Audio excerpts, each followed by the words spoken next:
Bismillah, Assalamualaikum warahmatullahi wabarakatuh.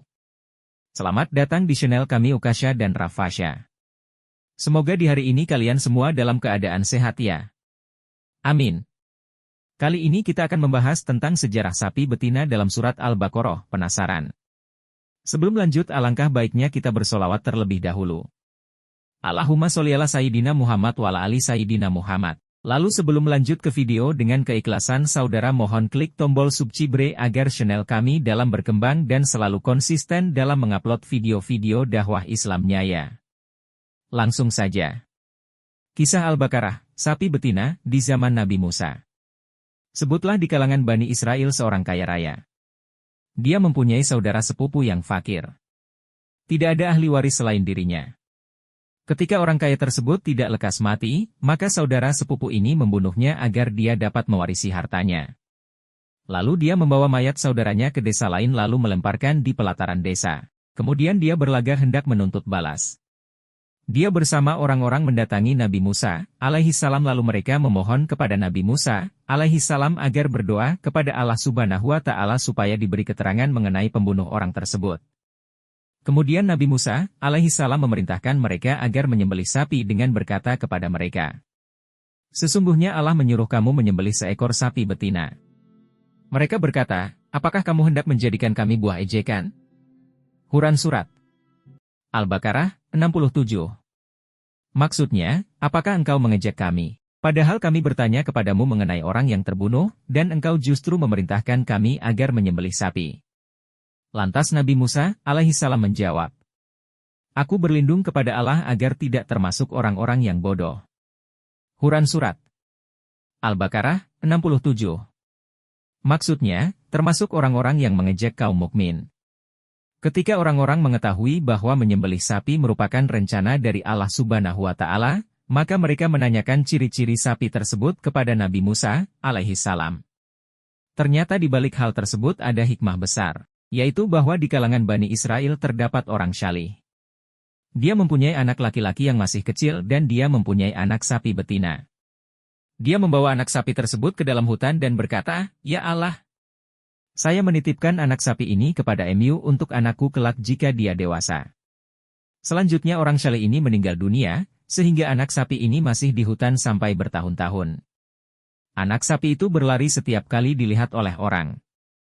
Ketika anak orang syalih tadi telah dewasa, dia menjadi anak yang berbakti kepada kedua orang tuanya. Dia membagi malamnya menjadi 3 bagian. Dia melaksanakan sholat dalam 1/3 malam, tidur dalam 1/3 malam, dan duduk di samping ibunya dalam 1/3 malam. Di pagi hari dia mencari kayu bakar yang ditaruh di punggungnya, lalu datang ke pasar untuk menjual kayunya sesuai kehendak Allah Subhanahu wa Ta'ala. Kemudian dia menyedekahkan 1/3-nya, memakan 1/3-nya, dan memberikan kepada sang ibu 1/3-nya. Pada suatu hari sang ibu berkata kepadanya, "Sesungguhnya ayahmu telah mewariskan anak sapi betina untukmu yang dia titipkan kepada Allah Subhanahu wa Ta'ala di hutan ini, maka berangkatlah. Berdoalah kepada Rabb Nabi Ibrahim, alaihissalam, Nabi Ismail, alaihissalam, dan Nabi Ishak, alaihissalam, agar mengembalikan anak sapi tersebut kepadamu. Ciri-cirinya, jika engkau melihatnya, kamu membayangkan seakan-akan sinar matahari memancar dari kulitnya." Dia diberi nama Al-Mudzahabah karena keindahan dan kejernihannya. Kemudian anak tersebut memasuki hutan, lalu dia melihat anak sapi sedang merumput, lantas dia memanggilnya dengan mengatakan, "Saya bermaksud kepadamu dengan menyebut nama Rabb Nabi Ibrahim, alaihissalam, Nabi Ismail, alaihissalam, dan Nabi Ishak, alaihissalam."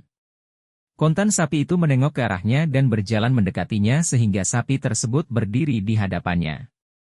Dia lalu memegang lehernya dan menuntunnya.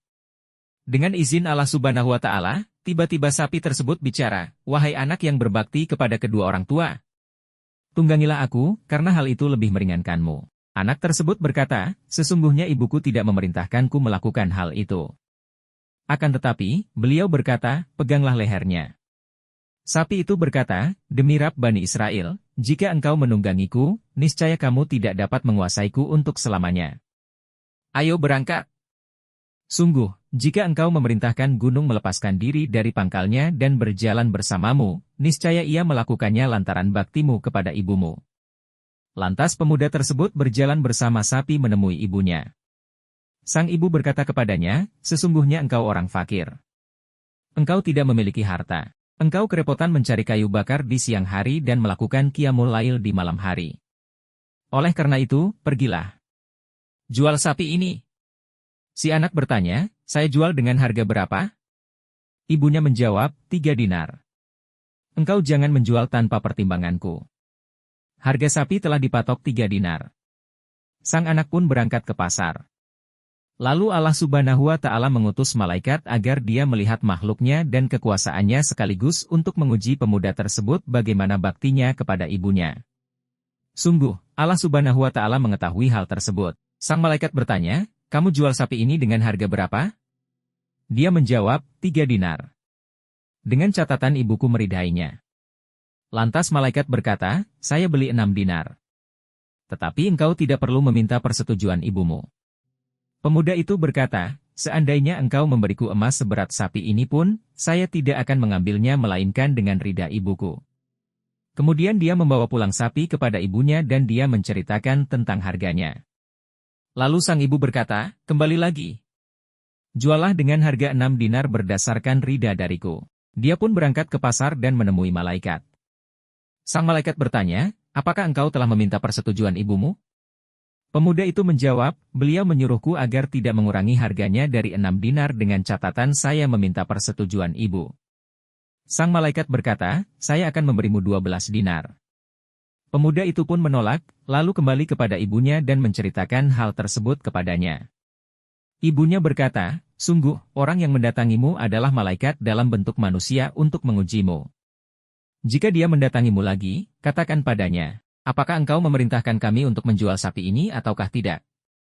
Pemuda itu pun melakukan hal tersebut, lalu malaikat berkata, kembalilah kepada ibumu. Dan tolong sampaikan padanya, biarkanlah sapi ini. Sungguh Nabi Musa bin Imran, alaihi salam akan membelinya dari kalian untuk mengungkap korban pembunuhan seseorang di kalangan kaum Bani Israel. Janganlah engkau menjualnya kecuali dengan kepingan dinar yang memenuhi kulitnya. Oleh karena itu, tahan dulu sapi ini. Allah Subhanahu wa Ta'ala memang menakdirkan orang-orang Bani Israel yang menyembelih sapi itu. Mereka terus-menerus menanyakan ciri-ciri sapi tersebut dan ternyata ciri-ciri yang diberikan sesuai dengan ciri-ciri sapi pemuda syalih tersebut. Hal ini merupakan imbalan bagi pemuda tersebut atas baktinya kepada sang ibu sebagai anugerah dan kasih sayang. Akhirnya mereka pun membeli sapi tersebut dengan emas sepenuh kulit sapi. Lantas mereka menyembelih sapi tersebut kemudian memukulkan bagian dari sapi kepada korban pembunuhan sebagaimana perintah Allah Subhanahu wa Ta'ala. Selanjutnya orang yang terbunuh bangkit, hidup lagi dengan izin Allah, sedang urat lehernya masih mengalirkan darah. Lalu dia berkata, yang membunuh saya adalah Fulan. Kemudian dia jatuh dan mati di tempatnya. Maka, si pembunuh terhalang mendapat warisan. Sumber, hiburan orang-orang syalih, 101 kisah segar, nyata dan penuh hikmah, Pustaka Arafah cetakan 1. Artikel www.kisahmuslim.com. Terima kasih telah menonton video kami, semoga bermanfaat. Waalaikumsalam warahmatullahi wabarakatuh.